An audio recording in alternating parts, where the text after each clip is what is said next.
শবে বরাত ভাগ্য পরিবর্তনের এক মহিমান্বিত রাত। আজ এমন এক রাত যে রাতে আকাশের দরজাসমূহ খুলে দেওয়া হয়, ফেরেশতারা পৃথিবীতে নেমে আসেন এবং কি আল্লাহ তাআলা তার বান্দাদের প্রতি রহমতের দৃষ্টি দেন। কিন্তু প্রশ্ন হলো, আমরা কি এই রাতের মূল্য বুঝতে পারি নাকি বরাবরের মতোই অবহেলায় কাটিয়ে দেই?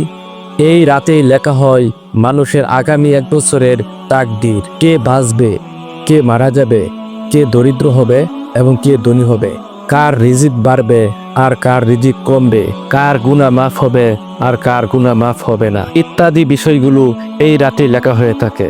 শবে বরাত এটি সাধারণ রাত নয়, এটা তওবার রাত, এটা নিজেকে পরিবর্তনের রাত। আজ রাতে তুমি যদি আল্লাহর কাছে কান্না করে বলো, আল্লাহ আমি গুনাহগার, তুমি আমাকে ক্ষমা করো, তবে জেনে রাখো তোমার গুনার চেয়েও আল্লাহর রহমত কিন্তু অনেক বেশি বড়।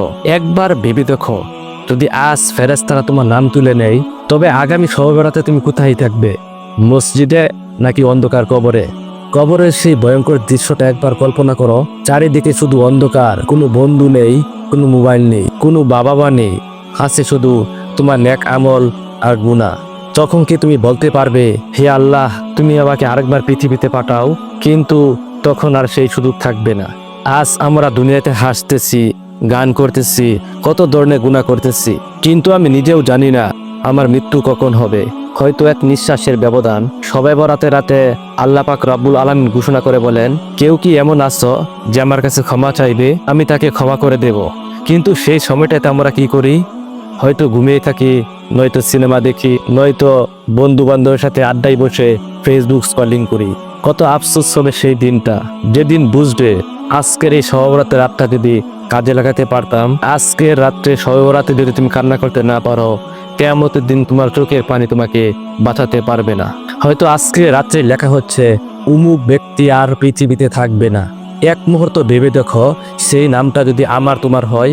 আজ হয়তো তুমি বেঁচে আছো, কিন্তু আগামীকাল সেটা আমাদের কারো জানা নেই।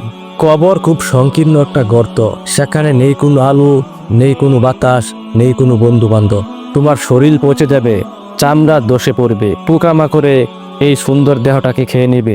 তখন তুমি চিৎকার করে বলবে, হে আল্লাহ তুমি আমাকে পৃথিবীতে আরেকটা বার পাঠাও। একবার চিন্তা করে দেখেন, আজ আল্লাহ যদি আপনাকে বলে তোমার গুনাহ ক্ষমা করলাম, এর চেয়ে বড় সৌভাগ্যবান আর কি হতে পারে? কিন্তু আফসোস, আমরা অনেকে এখন পর্যন্ত গুনাহ ছাড়তে পারিনি। নামাজে আমাদের মন বসে না, কোরআনের কাছেই যাই না, এবং কি দুয়ার জন্য হাত তুলতেও আলসামি করি। সবচেয়ে ভয়ঙ্কর বিষয় হচ্ছে, অনেক মানুষ আছে নামাজ পড়ে তবু গুনাহ ছাড়ে না। অনেক মানুষ আছে দোয়া করে কিন্তু হারাম ছাড়ে না। এমনকি অনেক মানুষ আছে শবে বরাতে রাত জাগে কিন্তু নিজেকে বদলাতে পারে না। আল্লাহ রাব্বুল আলামিন বলেন, আমি দেখেছি তোমার আমল, তোমার অন্তর এবং তোমার নিয়ত। আজকের এই রাতটা যদি নষ্ট করো, হয়তো আর কোনো শবে বরাত তোমার জীবনে আসবে না। আজ যদি তওবা না করো, কাল কবর হয়তো তোমার তওবা গ্রহণ করবে না।